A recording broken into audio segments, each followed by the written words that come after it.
of St. Margaret's Church, and want to just introduce her to you. And it looks like she's brought some other friends that live, I guess, here in Westhorpe or in the surrounding area. So I do appreciate they had come as well. But here to my left is Rosemary. Like I said, I've met her, was about a year or two years ago, and we corresponded before. One time I was planning on coming here and got way behind in my schedule and wasn't able to get out here. So the second time I better coordinated with Rosemary and had come here. But this is the St. Margaret's Church of Westhorpe. As we mentioned in the bus, Charles Brandon and his wife Mary Tudor lived nearby in Westhorpe Hall. Unfortunately, that's no longer standing, as I believe. There may be a couple of ruined things, but it's no longer here. But this was their seat, and lived here many years. There is some documentary evidence that Robert Wingfield, who had married Margaret Quarles, who then had the son Robert Wingfield of Upton, he had spent some time here in Westhorpe, because I think the records, some of it states that Robert Wingfield, son of Sir Henry, was in essence an accountant and was helping manage Charles Brandon's estate and so forth. But they lived here, and given Charles Brandon's status, they had multiple manor houses throughout England and so forth, but this was one of their primary ones. And Mary Tudor had spent a significant amount of time here in Westhorpe. She's, I think, thought very highly of in the area, as it mentioned. But the reason why we've come here today is Sir Henry Wingfield, the governor of Orford Castle, second wife, Elizabeth Rookes, is buried here. And there's two slabs here. We don't know exactly which one it is because due to age and so forth, the brasses that used to be here are no longer here. But the Henry Chitting's collection of Suffolk and so forth, hundreds of years ago, had some writings on the tombs, and it was written down, and it's documented historical evidence that she is buried here, Elizabeth Rookes Wingfield. And we believe, the belief is either this one right here or this one right there. So I would encourage you to take a picture of both, but my sense of the reason why I believe it's here is that also in that same documentation and so forth, it makes reference about her being buried near the Chancellor, which that's this right here. When they say near, this is near to me. And so I believe this is her, possibly. And it looks like a figure of a person there. Maybe that's supposed to be a Lady Wingfield and so forth. But I would encourage you to take a picture of this and that one up there, as well as anything here and around the church. Has a lot of character, looking very beautiful, and so Rosemary had mentioned too. There's some refreshments back there, so feel free to have a glass of. It's self-flower cordial. Okay, thank you. I thought you might like a drink. We were travelling around Austria last week or 2 weeks ago, and all the time we were really thirsty. And I thought, well, you might be the same, so I brought you a drink. Thank you.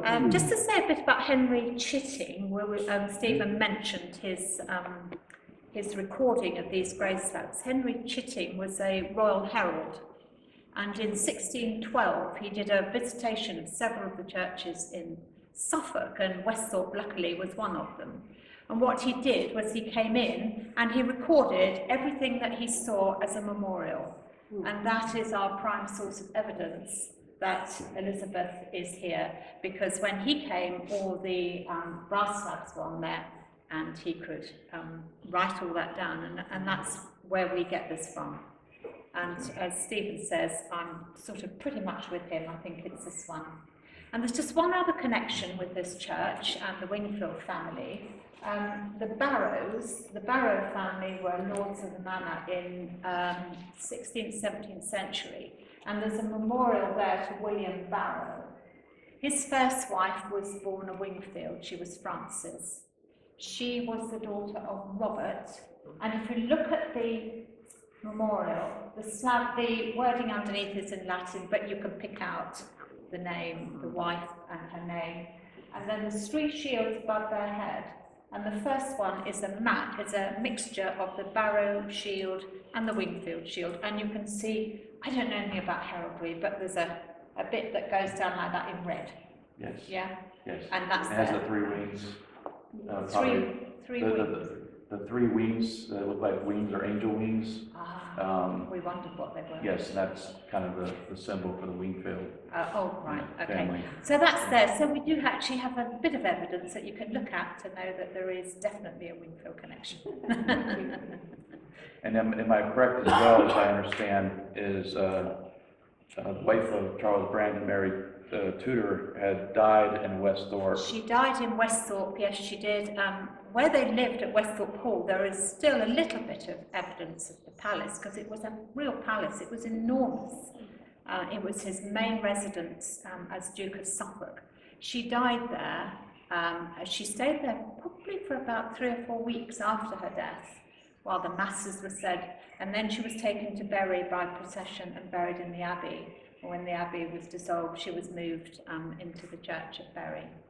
But yes, she was very fond of Westhorpe. Whether she ever came to this church, I don't know. But just out of interest, Henry Chitting also mentioned that when he came here, there was a little stone in chancel which said, "Here lies the bowels of the French Queen," which was what she was known as. It was always a bit of a legend that her bowels were buried here, and it seems like that might have been correct, but sadly, there's no stone, so we don't know where. Yeah. And given her status, it made a lot of sense why she probably went to St. Barry, Edmonds, and so forth. And I've been there. I'm actually surprised there's not something even more grand and so forth. It's kind of like off in the back in the corner, and there's like a picture of her and so forth, but there's not any massive tomb or anything there. There's bigger tombs in that church, but it's probably worth noting that when she was first interred at Bury St. Edmunds, it would have been in the Abbey. okay, She probably would have had. there she probably did. Okay, Yes, as a sister of the king, okay, she would, and a queen in her own right, she Right. would have had quite a splendid tomb. yeah, But when her brother dissolved the monasteries, Henry VIII dissolved the monasteries, sacked the abbots and all the rest of it, right, she was moved to the current location that she is in now. right, So it was a very secondary position, and a lot of that ornateness yeah, went from the church because, of course, we split from Rome, which was a very ornate way of doing things, to a much more ordinary way of doing things. So you would have lost some of that ornate vestiges because she was moved from the Abbey, and you would have also, it would have been a tone down anyway because the new church was less connected to Rome right. than it had been. But, No, that's all very Yeah. good points, and so Yeah. definitely thank you. Yeah. I'm just a little surprised, though, even with the dissolution of monasteries. I mean, there was the generations of Brandons after that, and after the dissolution of monasteries, I'm just kind of surprised that the family didn't do more once it had been transferred. But there is evidence there of where she's placed now, being buried there. And I encourage you, if you're ever back in the area, definitely go up there as well. I did mention Robert Wingfield, son of Henry Wingfield, spending time here. Other Wingfields were here as well. Steve Regan's ancestor, Francis Hall, would have spent a lot of time here as well because he had organized a number of things, banquets and things of that nature. So multiple Wingfields would have been here. And as I mentioned to you before, Charles Brandon's grandmother was Elizabeth Wingfield, sister of John Wingfield, husband of Elizabeth Fitzlewis.